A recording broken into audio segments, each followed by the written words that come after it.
I'm now recording, but as I said before, I will edit out anything that's inappropriate. No. Probably got it. No worries. Or actually, while we're on the subject of inappropriate, I'll put my phone on silent Okay, too. so yes, I better do that as well. Just keep it on silent. Right. Okay, so Max, when you're ready, what we'd like to do is to just have you talk about what your thoughts were about how Indigenous populations actually did resolve disputes before Captain Cook and after Captain Cook, and how they do some of those populations that are still in the Northern Territory, whether they have particular rituals to resolve disputes or whatever it is that they do. I'll just leave it over to you, Max. Well, I think the topic is peace is not the absence of conflict. look, I guess been taught by my grandfather, who was a full tribal man, and we often talked about blues and that. The word blues would come up with just fights and that. What I used to talk about is because I hear all this other language now coming into what he used to talk about, but they talked about today's word is now resolution. As far back as I could remember, back in the 40s and that, when he would be telling me stuff,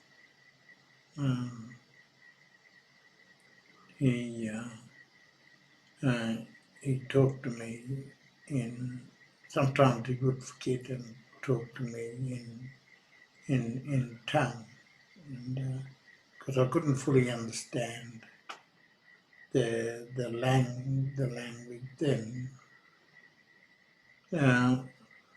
So then he'd say, when they had a blue, and of course, even that word blue was sort of foreign to my mind growing up then in the 40s. And so he took me to some areas which I found very interesting.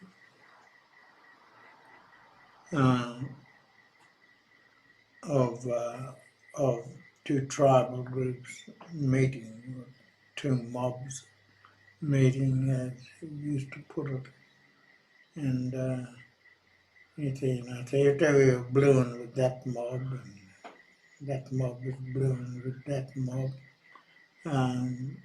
I guess he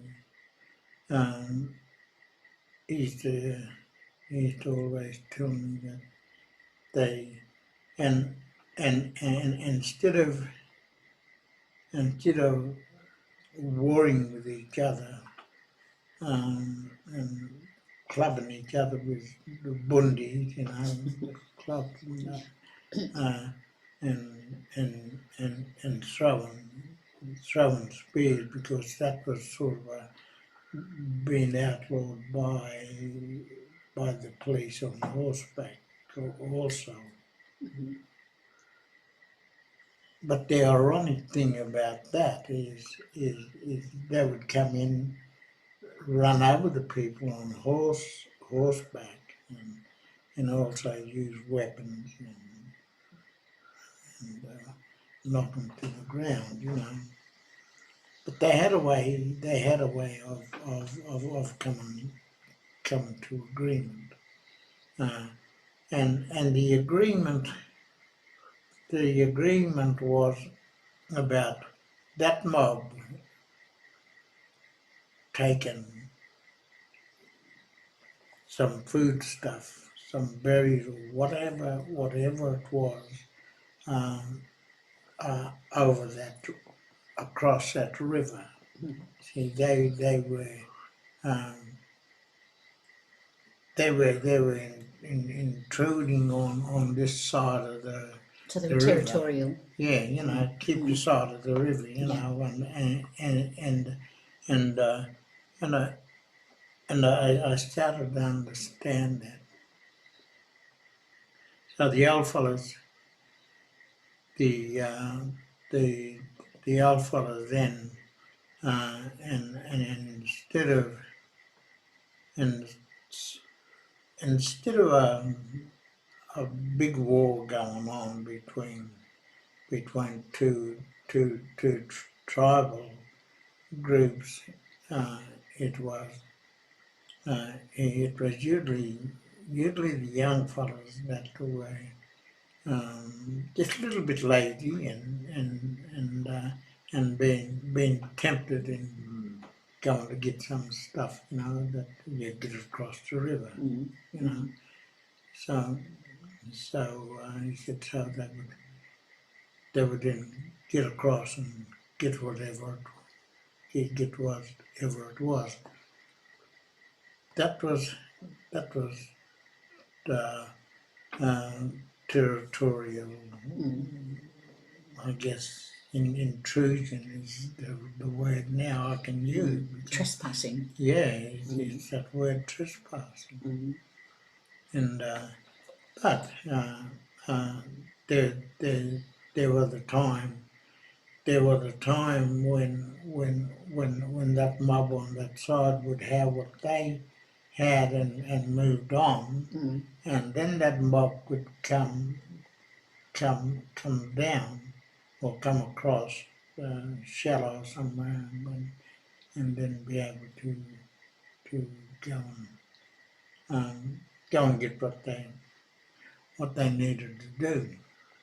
But if that continued, then there'd be tribal wars. But then again, it took the wisdom of the elders to be able to talk to these young men, and that it was always the younger men being the manly thing as any modern day person now. Too much testosterone. Yes, and so they would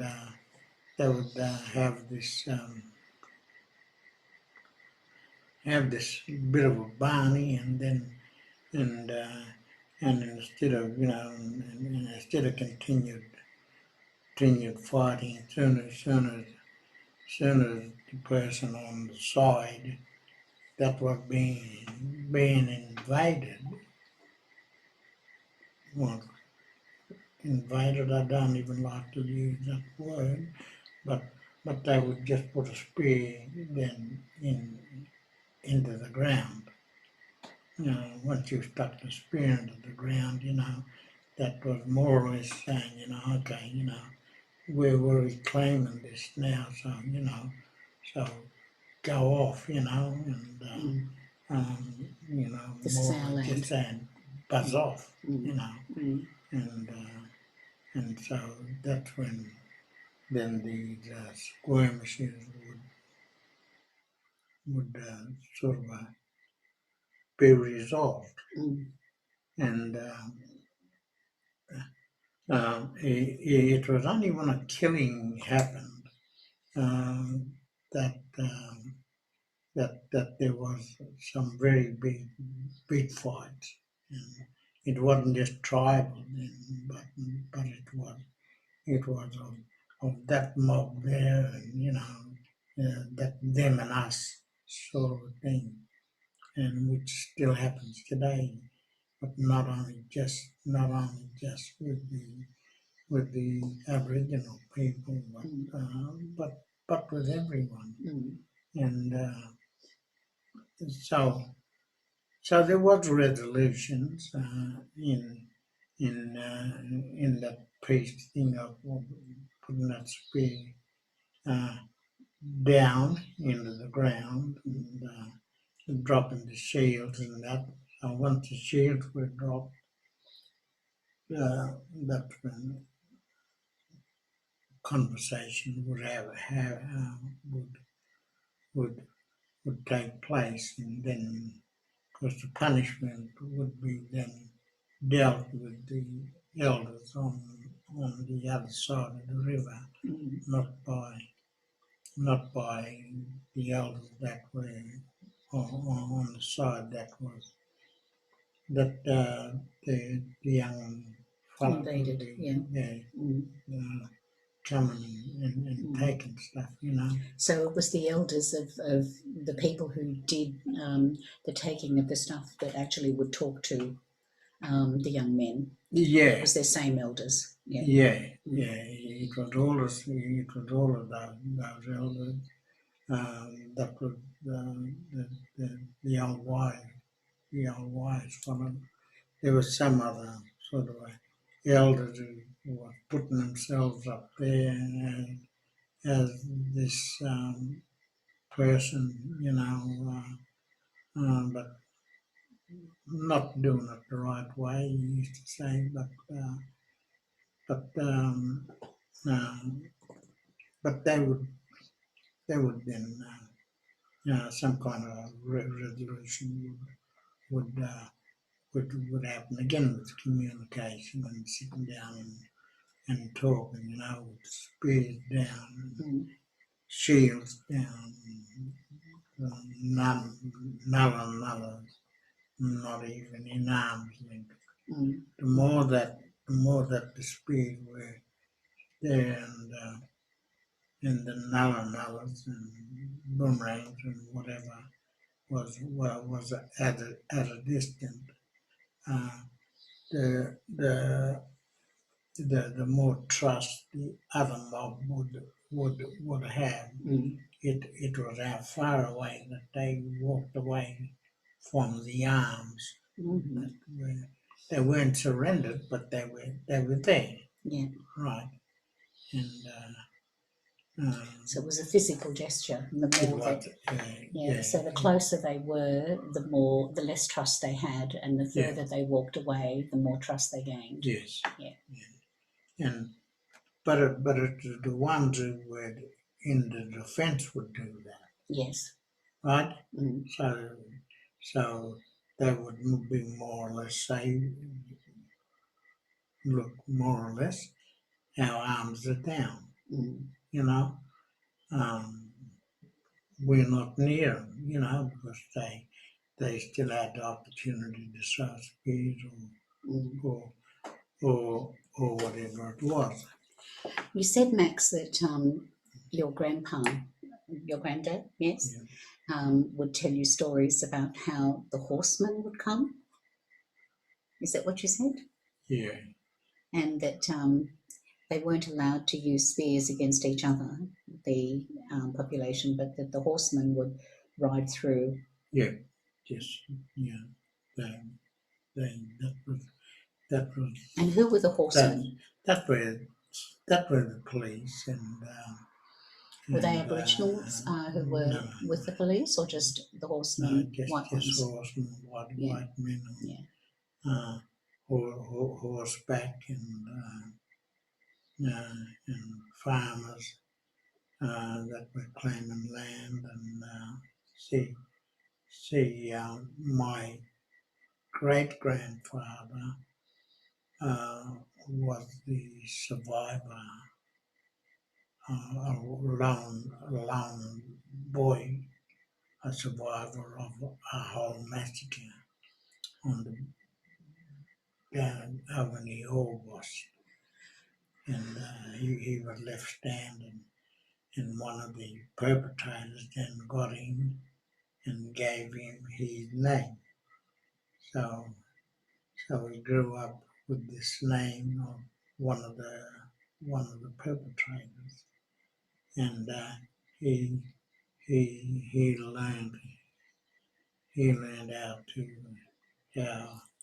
live and how he could be, because he seen everyone shot around him, and just that one survivor. What could he do? You know. So he's. I guess it was easy thinking. But I just have to be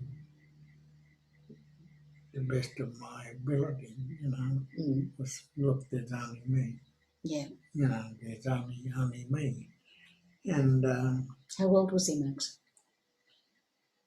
uh, I haven't got the age. We never found the age. Would he be in his early teens, or was He he? could have been in his teens. Mm. Yeah, he would have been in his early teens, I guess. And then he was read up by one of the perpetrators, and and he was educated. And he became a great scholar, Good on him. and ride a horse and that. So this was something. Then being able to ride a horse was this gigantic animal, Mm.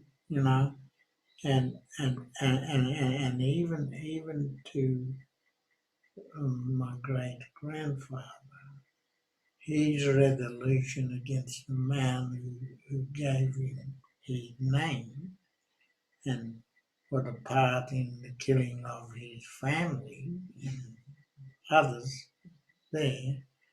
Uh, so and I said, grandfather, uh, James, I said, did he ever tell you, um, was he scared, and and, uh, and why, you know, could he take this revenge back on this man then, because there wasn't a lot around on horses and guns. And grandfather said, no, he said uh, he, he wasn't scared, um, but he said he knew that there was a reason that he had to live, and so he had to live then, so more tribal people could be born. So now that's where um, grandfather and then mum and then me and my kids, my grandkids, and my great grandkids and great great grandkids. There's five living generations of us now. That's incredible. You've got great grandkids. Yes. So that and this is what I'm trying to teach them is to respect the life of others, and because seeing one of the brothers go into the Second World War and get a bullet in his leg, and he lives through that, and when they wanted to take the bullet out, he said no. That was in New Guinea, I think, then, and 1945, 44, and he had that bullet uh, in his leg, and uh, and and he when they're going to operate, he said, no, leave it there. It's it's a memory for me to know that that the wars and conflicts are no good, and so I could, I can never even start something, you know, Yeah. and so so I guess with the experience of great grandfather and grandfather and then me, one of the elder brothers, it's really something, um, that I had to look at, and that's why at times when I'm teaching people, I talk about forgiveness, and it's a very it's because I knew there was forgiveness in tribal customs and laws, you know, of those people putting their spears into the earth, um, and the others still on the other side with wounded and spears and axes, tomahawks and um, all the other weaponry, you know. So so they would put their spear and drop Shields. their arms, I Yeah. guess, on onto the ground, and That was a great act of bravery to have people on the other side with weapons prepared to come across and fight you, and you just put your weapons down and declare that. yeah. But the logic was if they came across the river, still they were in more trouble Right. than what they would be, you know. So they allowed that to come, So then the others would put their weapons down and then come across, and there would be a discussion, and uh, you know, they'd probably send it back up the river there a bit or wherever it was, around that side of the mountain. There's other stuff growing, and it'd probably be right because we're going this way.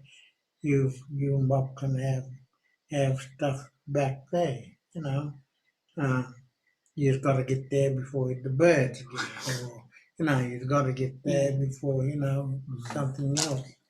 So there was a certain protocol, Max, with how far they could go, so that if one side put their spears and everything down, it was an invitation to the other side It to all, put that yeah, down. Yeah. yeah, yeah, but downing arms, Yeah. Yeah. I heard those words as I started to grow up, lay down your arms, and I've seen them in movies and that, and I've seen the roguery at the end of that, because even now in today's present time, that scheming and thing of just ready to make mistakes is ready to press a button to blow up another country and another lot of people, and that, or just um, and the arms would would happen, saying, uh, because the, because they talked about trust, they and and and uh, the word trust wasn't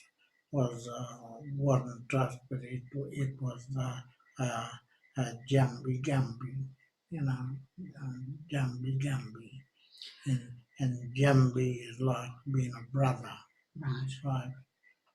So was it mostly over resources, Max? Yeah, resources and yeah, and a bit of territorial Yeah. areas Yeah. and ceremonial ground, Mm. because they knew that but the others sort of knew that they, but when they knew that this mob wasn't finished, whichever it might have been, wasn't wasn't done with that ceremonial ground, there could be, there could be a conflict. So if they weren't finished with these ground, and they had to come back to do some ceremony, they would scatter these very very don't see anymore now, but there were these kind of beetles that they would scatter that got into the earth, and that, and if you went and trod on them, um, they went straight into your foot, Oh, and they travelled up your bloodstream. oh dear. Yeah. And there would only just a few of the ancients who could stop that, if it was accidental, they could stop it. Grandfather was one of those men, and Auntie trod on one of the, they call them ganinas. And Convenience. she went under this tree, and because that tree was sacred. That's why it was sacred. One that is sacred, you keep away from it. See? It's not going to need that tree that's sacred. Not going to need that rock that's sacred. See? Not so much like the altar of a church or anything like that. How do you know if something's sacred, Matt? They tell you, they They show tell you, and you're taught that when you're growing up. See? And so this auntie, she come around and straight under this tree, and then this Janina went into her foot, and she sang out to me and my two sisters, "Come with your grandfather." Janina in my foot, so we had to run and look for look for the old fellow, and then he'd come back, and he hunted us. Go away, go away, you know. While he got that demeanour out of him. How did they learn to do things like that, Max? That would be. Yeah, how would he know how to Touch, feeling, and and and and memory do that? Really? of lots of things. His healing system was so powerful, and because that's something that I never had the chance to learn from him, but only my cultural law and ceremonies is what he taught me, because by then, I don't know, I probably wasn't right to be taught these other special ready. things. Mm. Yeah, just wasn't ready, or there must have been something that. But one thing I never ever asked: could I be? Could I? Could I? Should I? Or would I? That's a no-no. Not until you called up and sat down. So they actually tell you, you never ask. Yeah. I see. Never. Mm. Mm. So it's just passed down to whoever they believe is ready. Yeah. Mm. Once you sort of groomed in other ways, they do that. So they'll have a meeting with the aunties and the mothers and that, and the grandmothers also, all the other uncles who would like to take in. Yeah. So the war, the conflict between the tribal groups diminished when the settlers arrived roughshod over them. Yeah. Because this is when unity was happening then. Amongst all the tribes. Yeah, Mm. they were started to take the others and help them, you know, as much as they can. And so that that form of unity, I guess, would have been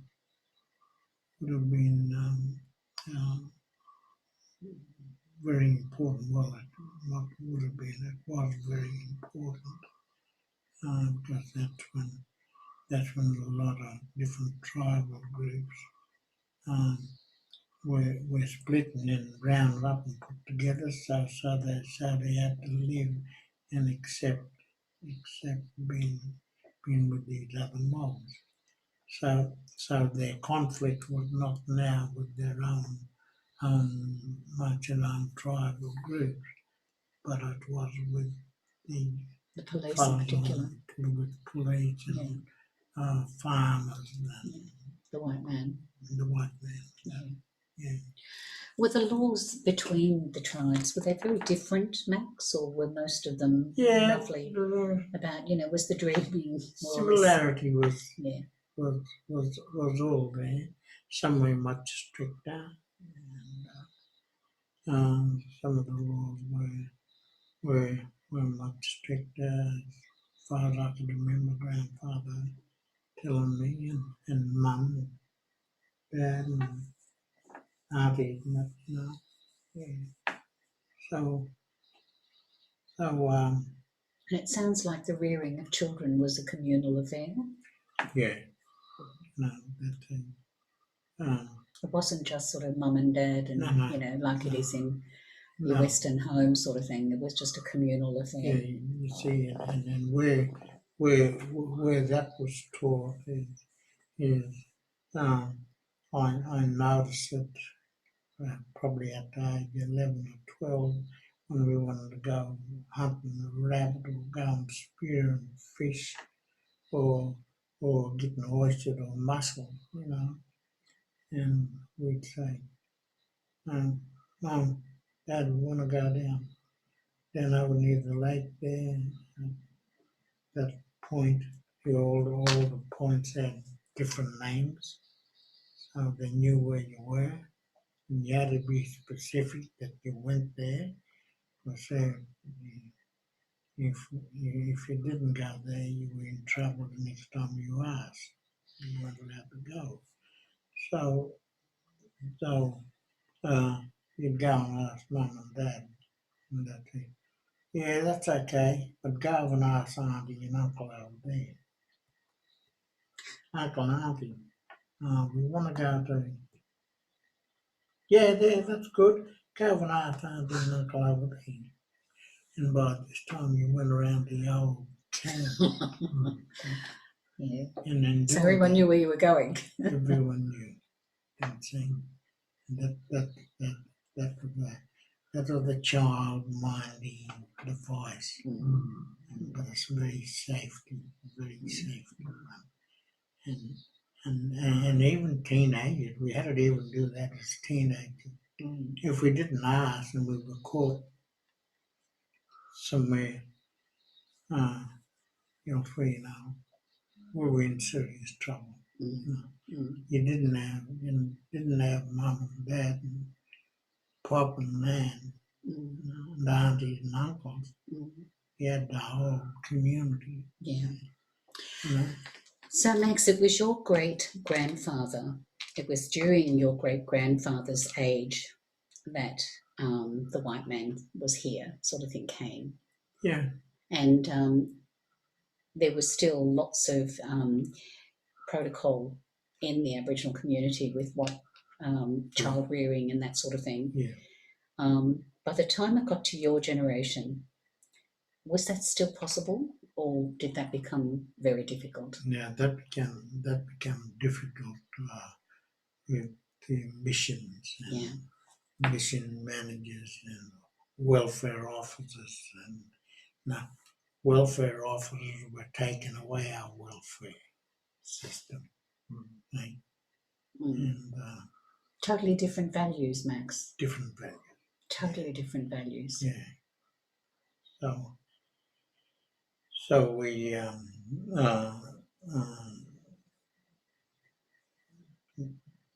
you know we could no longer even going onto a mission, onto a reserve.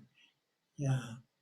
I'm going to see mum or dad if you were off, you know, trying to, as teenagers, trying to get a bit of work somewhere, and then coming back onto the missions or reserves, you'd have to come in and ask the mission manager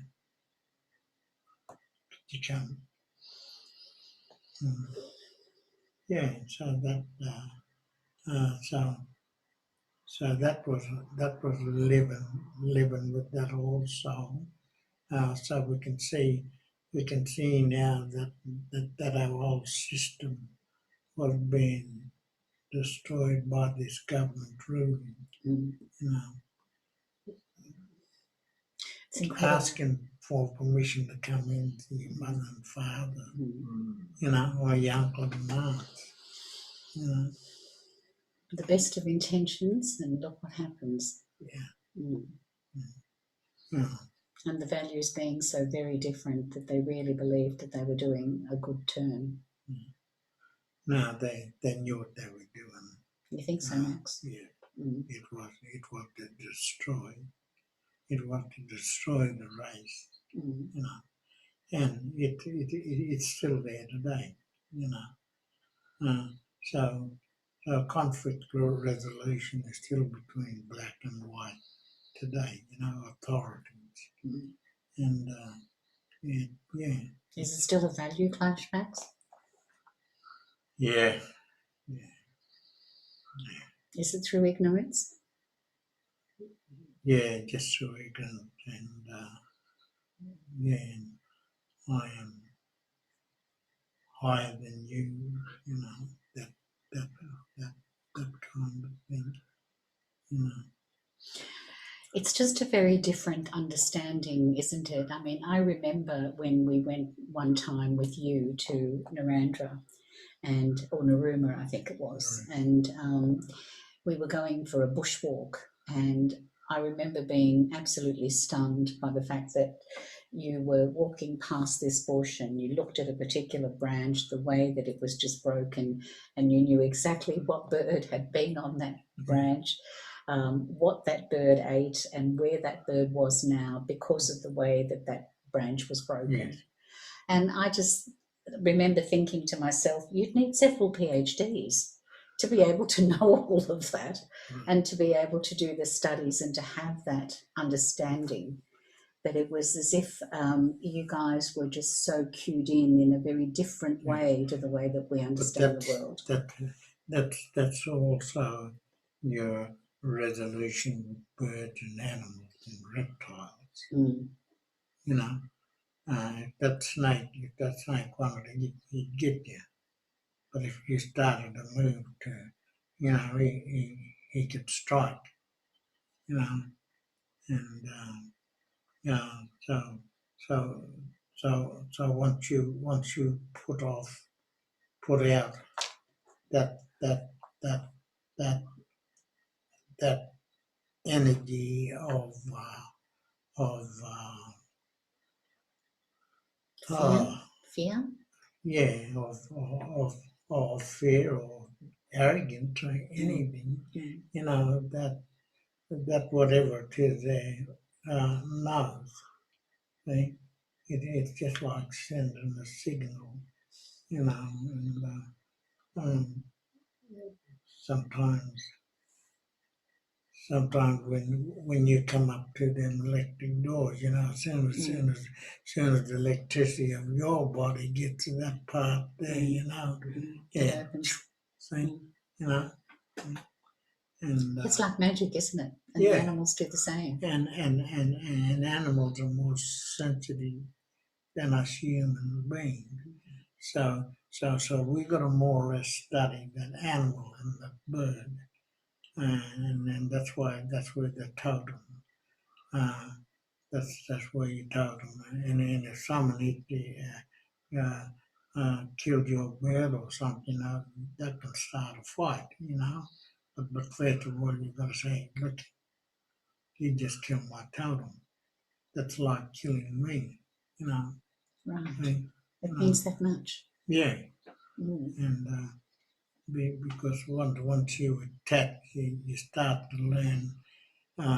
You learn to look at the movements and hear the sound of that particular bird or that particular animal, whatever it is, or that reptile. You know, it's the vibration that that you put out. Yeah, the energy field. Yeah, Yeah, just all yeah. of that. Yeah. And because that energy field when when you open up that energy fields, well then that's when conflict resolution explodes. Yeah. Bang. They say doesn't think straight. Yeah, will start going, Mm. Yeah. and then the arms and legs and that will go into action, and then your brain activates, but in an erratic manner. Mm. And, Mm. and so sometimes if there were two young fellas fighting, instead of them coming up and hitting them with a club or a switch or something, they used to just go and put their hands on the back of their heads or whatever, Now what's up? Two kids would stop having a bit of a punch up. Mm. All that magic touch now, I guess it's still there. We can still reactivate it, but it's going to take a take a lot of that. And I'm trying my best to still do that, because just 2 weeks ago I had 76 older men and young middle-aged men and young men on camp in all that rain. And, God, and, would and have they been went terrible. and they went through all that rain with for teaching, and was sitting there with me and and doing that, and I had to allocate some of my more senior fellows in and get them to, so then they would do dance and that, and they dance in the rain and everything, and so when you got these other 60 odd fellows in dancing, doing this wonderful dance, whale dance, out on this grassland, and looking for more. What's another one that y'all can hear them singing that. And then I have to pull them in, and so then I can teach them something else, and then doing reflections at night. Uh, uh, every night we had reflection till about 3:30 in the morning. No wonder you're exhausted, Max. That's just astounding. And couldn't go to sleep, couldn't walk off and leave them. And I said to the others, do you want these fellows to finish now and do their reflections in the morning?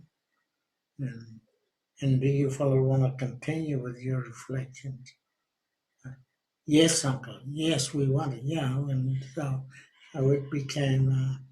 Um, um, I couldn't make a decision, and I wouldn't, because everyone wanted to hear what they had to say, what their experience was for the day, and And that's the reflection. Yeah, or what they learned today, you know, and what they noticed and that, and so that I can then pull each fellow just have separate times or different times and then talk with them. See? So it's a very transformative experience, Max. Yeah, It changes them so that yeah, they actually go on another path. yeah.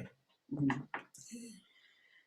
And so, so, so, You're almost building faith, aren't you, Max? yeah. It's almost like you Trust, kind of, trust, yes, the trust. that Yes. trust is the most important. Yes. And trusting Yeah. themselves and Yeah, their own strength. yeah, Yes. yeah.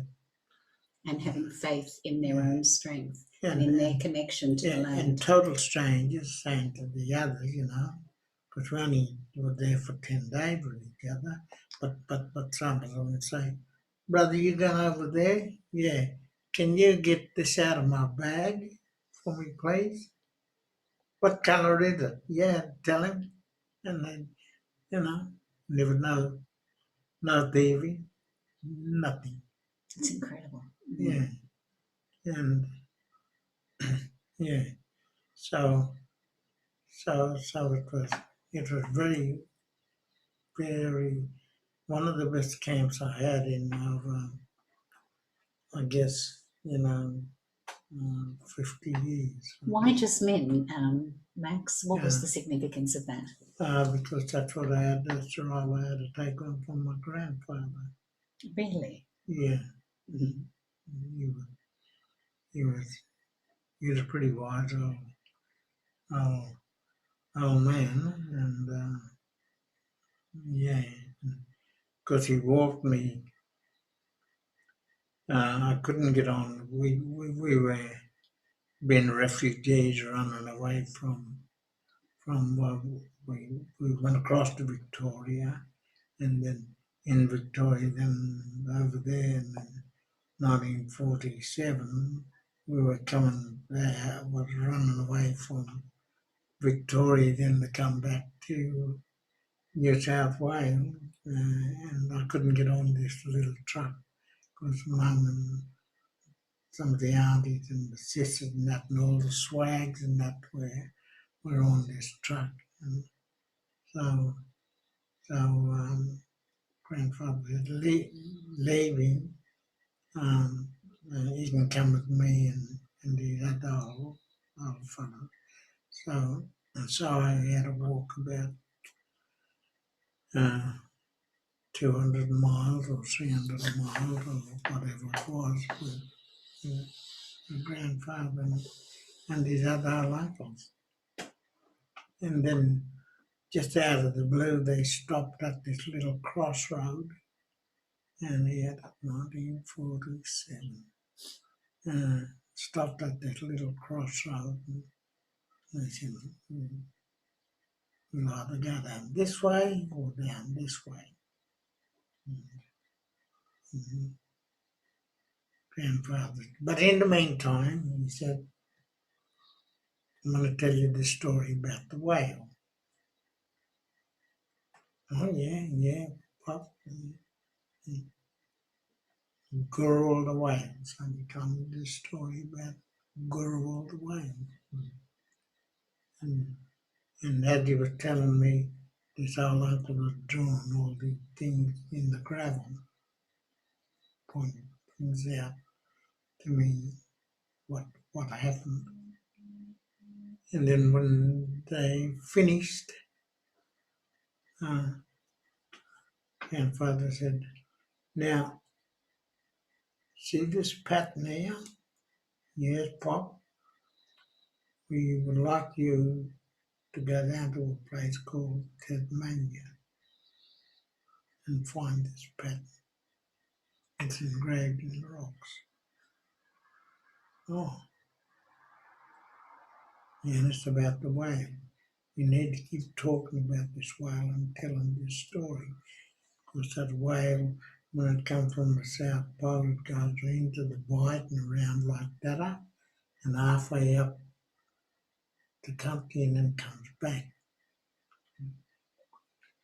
That that carries and holds our law in the ocean as much as it does on land, because the whale was on land before it went Yeah. into the water. Yeah. Right? And okay, and I said, "Now don't forget that." I said, so, and I said, "Now, would you promise to go and find the engraving?" And I made that promise. And You went to Tasmania as, and found the a, engraving. as an 11-year-old, I made that promise to grandfather and mother uncles who I walked with all those miles. And that is okay. So that's what you got to go and find down in Tasmania. And then his old black foot went on it and he wiped it all out. You just had to remember it. Did you find it? Yeah, 5 years ago. Did you? You're astounding, Max. God, that's amazing. And you remembered it from 11. Yep. That's amazing. What was the upshot of finding it? What was that like? Oh, I was talking about the way Mm. and telling people, and then something. I get what I call the spiritual emails Yes. that just comes through, and um, then this voice, enough talk, find the images. And, oh my God!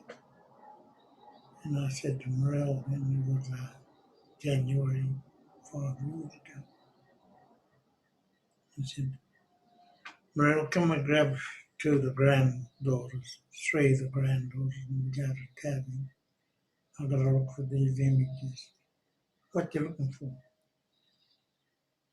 I said, I don't know what I'm looking for, but I've got to go and find it. And he said, that's a bit silly. I said, yeah, I know. So we put the three granddaughters in with us, and away we went. We drove to Melbourne and got the boat across. In the first place I went to was Bruny Island. Why did I go to Bruny Island? Because everyone seemed to go there.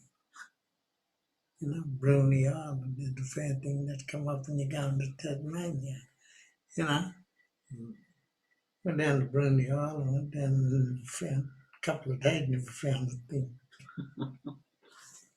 And another writer met me. And he was showing me around, and then he said to me, "Uncle Max, do you know Auntie Gloria?" And I said to him, "Have we got Auntie Gloria now?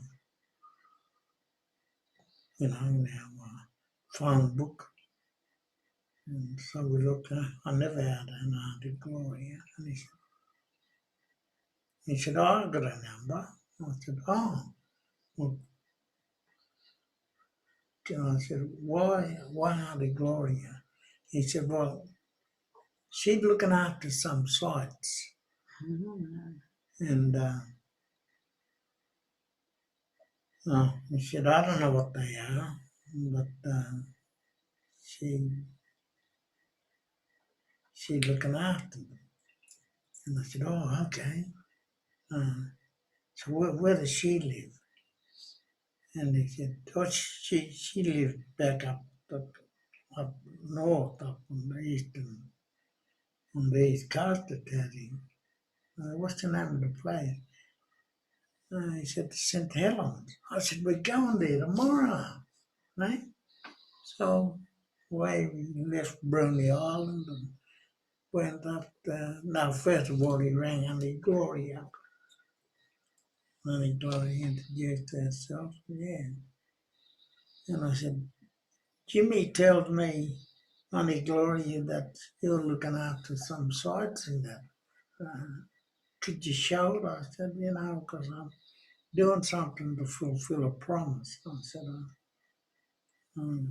there's a big promise. I said, probably 70 years or something that I need to find these engravings. She said, yeah, I know there's some engravings, he said. I said, oh, can you show us there? Yeah, she said. I said, look, we're going up for, Jimmy told me that they live in St. Helens. I said, we're going up there. We booked in some accommodation up there. So said, yes, I'll take you up and show you. And then she rang back to Jimmy and she said, Jimmy asked Uncle Max, could I take my granddaughter up there? Yeah, she's asking me, could she take her granddaughter after the sites? And she knows where they are. I don't, but she'd asked me. So she obviously understood, Max, that this was something special for Yes. you. Yeah. And I said, Auntie Gloria, I said, you sure can. And she said, yeah, well, I got to get this other young girl from Parks to drive us up there. Right. So she led the way. She stood on this rock and she pointed down. Is that anything there? And I thought, no, I just seen all this scribbly looking thing. No, I don't know if that's a part of it, Auntie Gloria. See? Of course, now 70 odd years, and I'm thinking, wait on, they did draw something on this square bit of rock, and they made all these squiggly drawings, and that were the faces of confusion. See? Right? That's in the story. Right? And the face of confusion was when the whale went down to the South Pole and told that mob to come up because the water was rising to lead them to safety. Right? And that that was the story that was told me. Right? And so coming back, they said to the whale, look, the water's rising. What's going to happen? And that's when the whale said, well, have no fear. The whale said, just follow my bubbles and I'll still lead you to safety. And so that's what they done. So then Honey Glory went ahead and then she started pointing to these other rocks and all these round circles.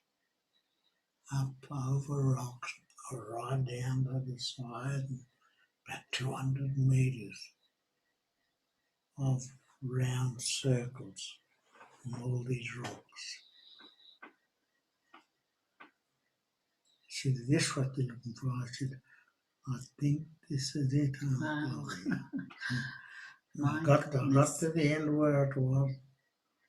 And I said, Honey Glory, is there a whale here? And I'm thinking now, there's got to be the whale, because that's the bubble of the whale. And that all that other square rock back there was the faces of all these people all confused. See? Mm-hmm. So now she said, oh, I don't know. She said, see? And you don't know. And so I went and I looked and I scraped around the leaves and grass and everything up on this mountain.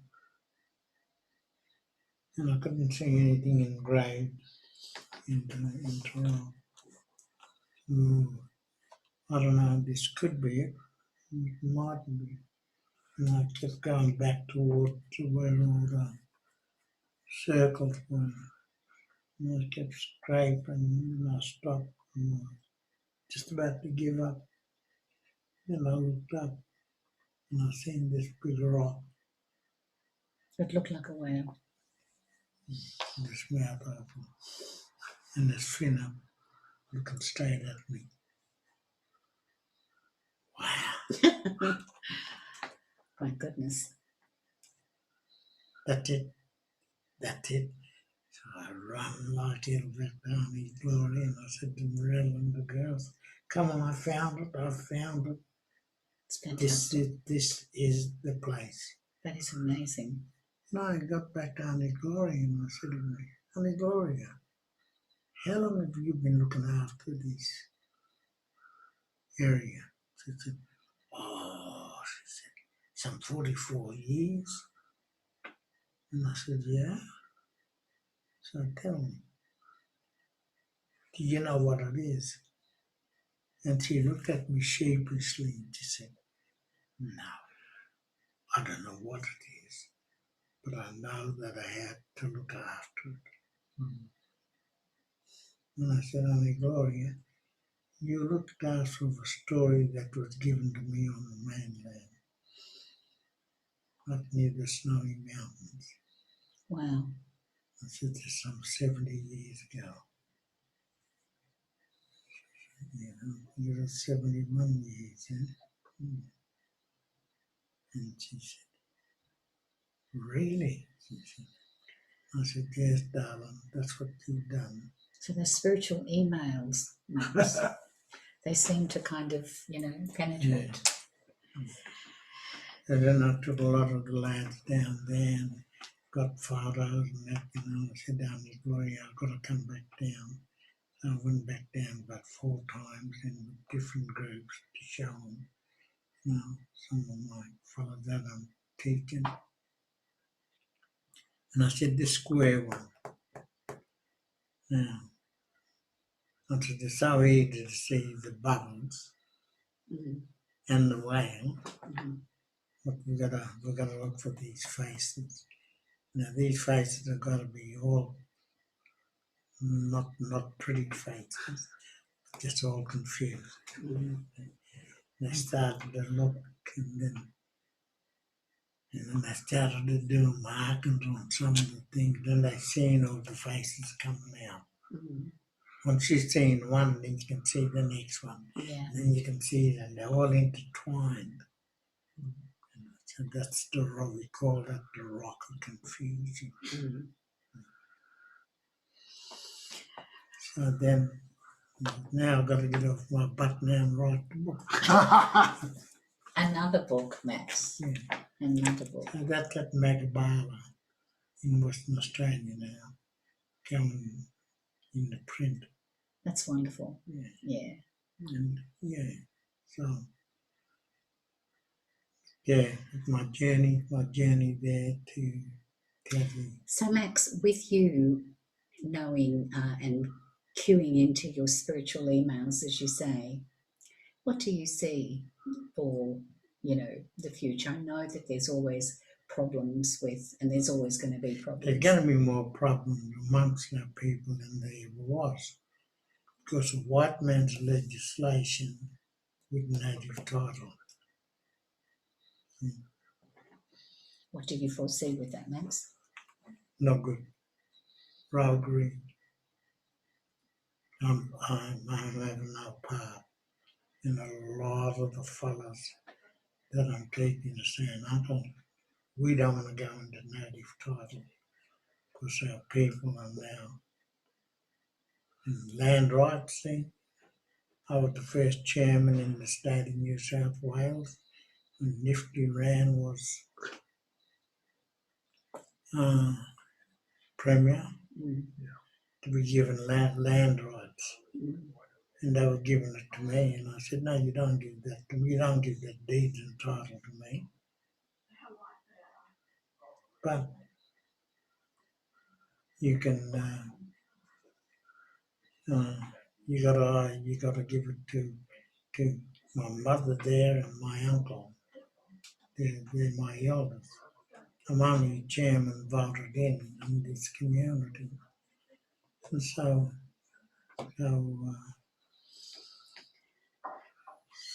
the acting Premier then, I just forget his name then because Nifty never come down. Yeah, yeah, okay, and just yeah, trying to give me deeds and title to this land. And then and they said to me, why didn't you take the deeds and title when it was offered to you? I said, no, I didn't have a right because I had two elders there with me and before me. And then I thought about it later. But after they gave me deeds and title to that land, because the old man, his name was old Mr. Jeff Bates, up in Tilba, and they owned a lot of land, and they gave that land to that community, which is now Wallaga Lake community. He gave them deed and title to that land. And here's this modern day premier given deeds and title. How do you see it reconciling in some way? What do you see as a way forward with it that suits both parties, Max? With that, The the whole issue. lies already there, it was recorded and everything like that, hand and deeds and title. Mm. That cannot be changed now because it's been accepted. And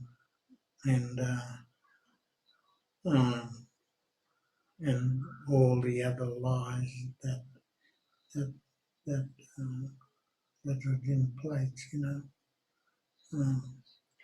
So am I right in thinking that from the young men, as you say, from their perspective, that the land is theirs anyway? That's the way they see it. Is that right? You would see so what I'm trying to teach a lot of my mob now, because see, with this land comes as legislation. Yeah. And with that legislation comes division. Yes. Right?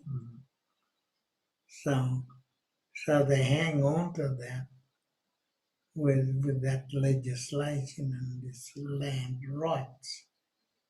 And yet, in one hand, they can talk and preach about, we never owned the land anyway, because, we only lived on the land, and that's true. Right? But it's But that concept of ownership would never existed. That's right. It's like owning the air. Yeah, never existed without, the water. How could you own that water? Yes, it's a very Western concept, the ownership of land. Yeah, and because that's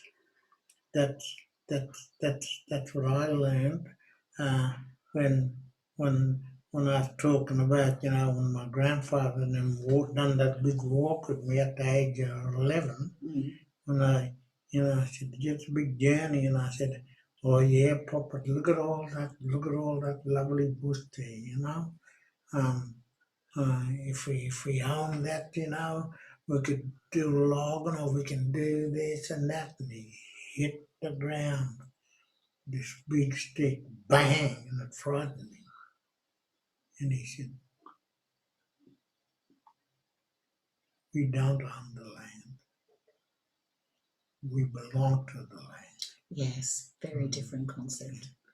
We belong to the land. I love that concept. Yeah. That's what you have to learn. That's what you have to grow up with. If you think you can get a lot of money and buy land, he said, all these big rich people with all their land, when they die, he said, they go within it. Yeah, You can't take it with them. that's right. Eh?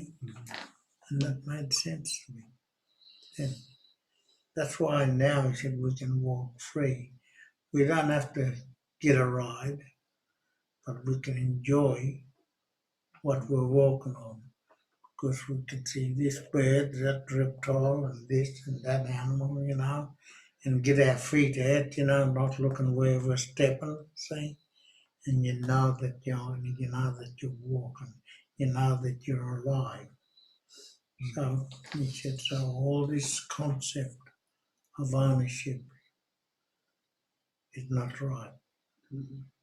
And that's why that's why there's never big fights. Some people seem to think there's big fights about over the land. Yeah, But it wasn't over that land at all, as I told you before. It was about that part of the land what was there, and if they got there because that other mob, just wasn't quite finished with it. So they shared that part, then. so even though there was territoriality, there was still shared aspects of their law, etc. Yeah. Yeah, because you belong to different parts of the land. Yeah.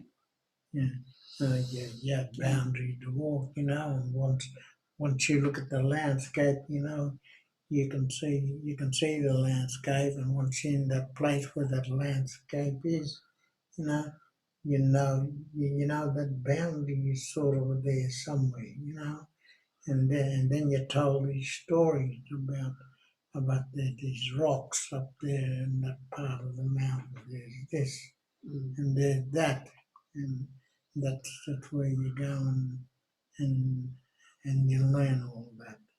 Mm. So, That's been fascinating, Max. I think that might do us. What do you reckon, Greg? so our conflict resolution is within the land. It's written there. It's indented there in the story within. It's like Gulaga Mountain. Yeah. It starts off with that creation rock. Yeah. And then there's that woman rock, that female one, then which is Ngadi. Yeah. And so after Dharma, great creator, created the planet and then nature, then Dharma decided to create the human being, and the first human being was the woman. It's different to Christianity. Yes. See? Yeah. And then the male. And then the two gifts, the rock and the tree, were the two gifts that the Creator gave those two people. And that's what they had to live with. And still today, rock and trees. Yes. See? Yes. I live in the rocks. And the tree. You sit on the tree. Yes. Max, one of the things you were talking about was when you're resolving a dispute, you put your spear in the ground. Now, is that relevant because the ground, the land, is so fundamental to the Aboriginal value system that you're a part of the land and not that you own the land? Yeah, no, you're just putting down arms. You're just putting it on the ground, Yeah. right? Yeah. It's not symbolic of anything more than that. No. Okay. Yeah. And that symbolically, yes, I'll lay down my arms and I hear that word. It's an issue of trust. Yeah. I come with open arms without a dagger. Yeah. It's the trust issue. Yeah. Yes. Yeah. So really, Max, even on a personal and on a communal level, the resolution of disputes, as you see it, really boils down to trust. Yes. Trusting yourself and then trusting each other. Yeah. Yeah. That you've got to trust yourself first, that your spirit is right. Yeah. And that you can generate that spirit. to the other party. That's the basis of mediation as well, is the establishment of trust. Okay. If you don't have trust, it doesn't work. Mm. Is there anything I need to do before I go into that mediation, to that discussion, to get myself into the right frame of mind to be ready for to put my arms down, to be ready to be a negotiator? Yeah. You put your pen down and anything like that, you don't pick that up.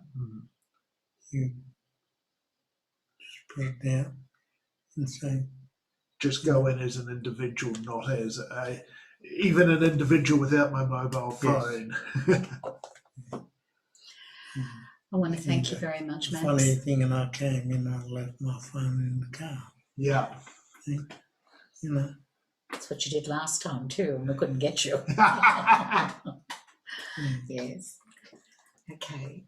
I think we might have. Thank you very very much, Max. Max. Really do appreciate it. I'll hit pause on that.